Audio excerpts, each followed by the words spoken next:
रायगडमधील घोणसे घाटामध्ये टँकरचा अपघात झाला। या अपघातामुळे रस्ता वाहतुकीसाठी बंद केला गेलाय। कोकणातून मुंबईमध्ये परत येणारे पर्यटक मात्र त्यामुळे अडकून पडलेले आहेत। पेट्रोल घेऊन जाणाऱ्या टँकरचा घोणसे घाटात अवघड वळणावर अपघात झाला। रस्त्यावर पेट्रोल सांडलेलं आहे।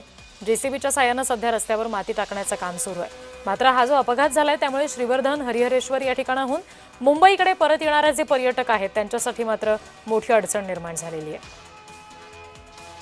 आमचे प्रतिनिधी अजेश नाडकर या सगळ्या संदर्भात आपल्याला आणखी तपशील देत आहेत। बघूया।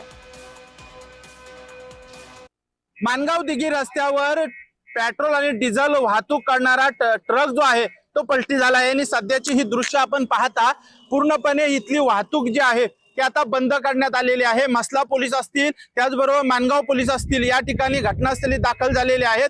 आणि आपण पाहिलं तर आज शनिवार रविवार आहे, या दोन दिवशी जे आहे ते दिव्यागर असेल श्रीवर्धन असेल या ठिकाणी मोठ्या संख्येने पर्यटक जे आहेत ते फिरण्यासाठी येत असतात। मात्र आता परतीचा प्रवास करताना त्यांना या ठिकाणी अपघात झाल्याने पोलीस प्रशासनाकडून पर्यायी मार्गांचा अवलंबन करावा अशा सूचना दिलेल्या आहेत। हा ट्रक जो आहे तो पेट्रोल आणि डिझेलची वाहतूक करीत होता आणि त्यामुळे आपण पाहिलं तर पूर्णपणे रस्त्यावर जे आहे ते पेट्रोल या ठिकाणी सांडलेलं आहे आणि पाहायला गेलो तर पूर्णपणे ही वाहतूक जी आहे ती बंद करण्यात आलेली आहे। आता जेसीबीच्या साहाय्याने या ठिकाणी माती टाकण्यात आलेली आहे आणि त्यामुळे आता पूर्णपणे वाहतूक जी आहे ती आता बंद करण्यात आलेली आहे।